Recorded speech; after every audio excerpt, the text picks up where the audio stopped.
বাস্তবতা এতটা কঠিন যে কখনো কখনো বুকের ভিতরে বিন্দু বিন্দু জমে থাকা ভালোবাসা অনেক সময়ই অসহায় হয়ে পড়ে।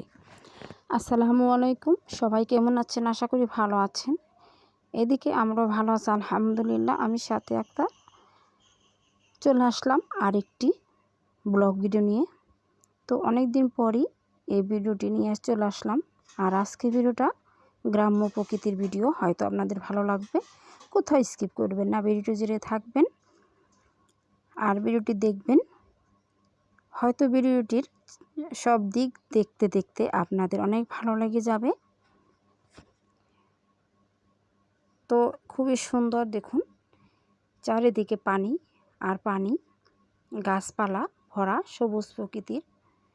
আর পানিতে সুন্দর হাঁস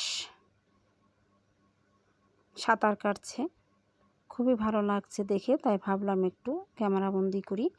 আর এই পানিগুলা বর্ষার পানি না, এটা বৃষ্টির পানি। এদিকে বৃষ্টির পানিটা কোথাও সরতে চায় না, এটা নিচু এলাকা।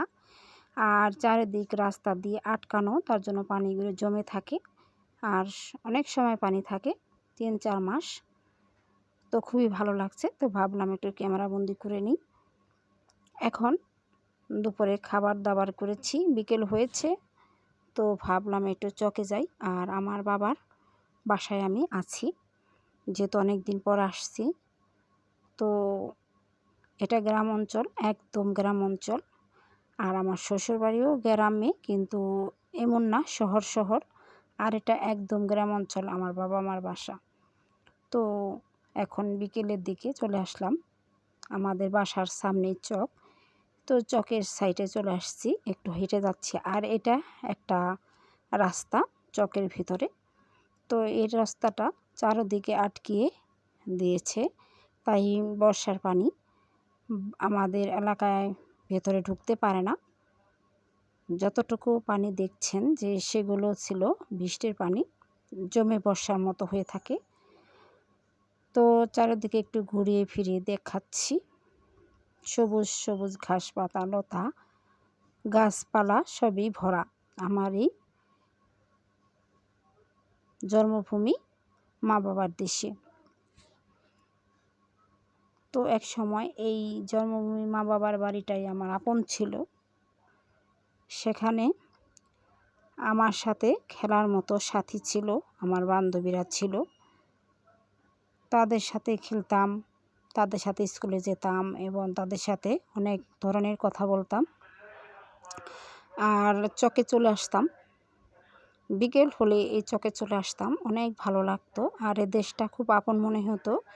কিন্তু এখন একটু পরপর মনে হয়, যেহেতু অনেক দিন পর পর আমি বাবার বাড়ি আসি।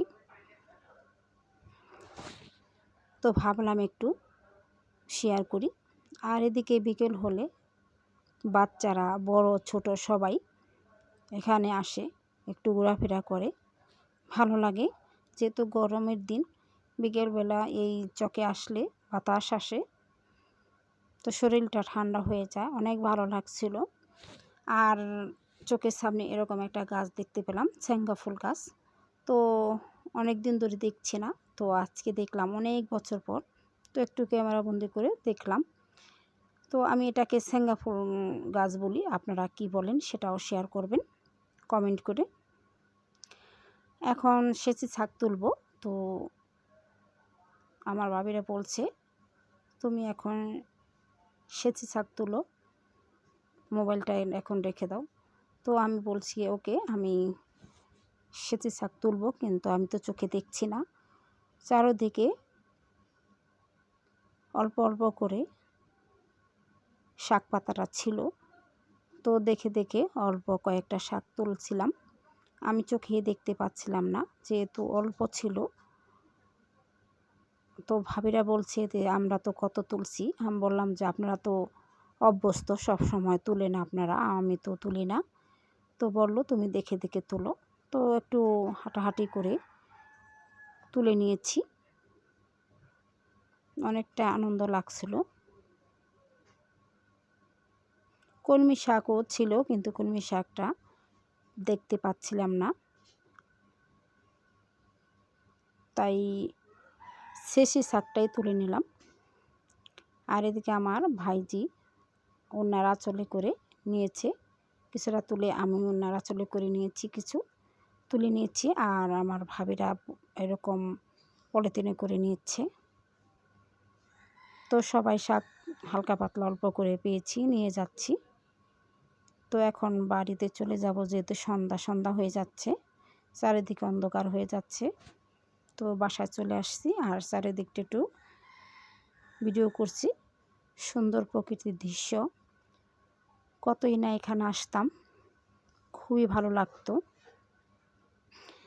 আর এই দেশটায় যেহেতু আমার ছিল, এই গ্রামটা, এখন এই গ্রামটা আমার মনে হয় না, সবাইকে পরপর মনে হয়, অনেককে চিনি অনেককেই চিনি না। আর এখন বেশি আসি না, যেহেতু আমার মা বাবা নেই, এতটা ভালো লাগে না, তারপর আসি। তো অনেকগুলো শাকই তুললাম, অল্প ছিল শাক পাতা, আর তার মধ্যে আলু পাতা নিয়েছি কিছুটা, অল্প করে শাক রান্না করার জন্য। সবাই ভালো থাকবেন, সুস্থ থাকবেন, আর আমার জন্য দোয়া করবেন। খুদা হাফেজ।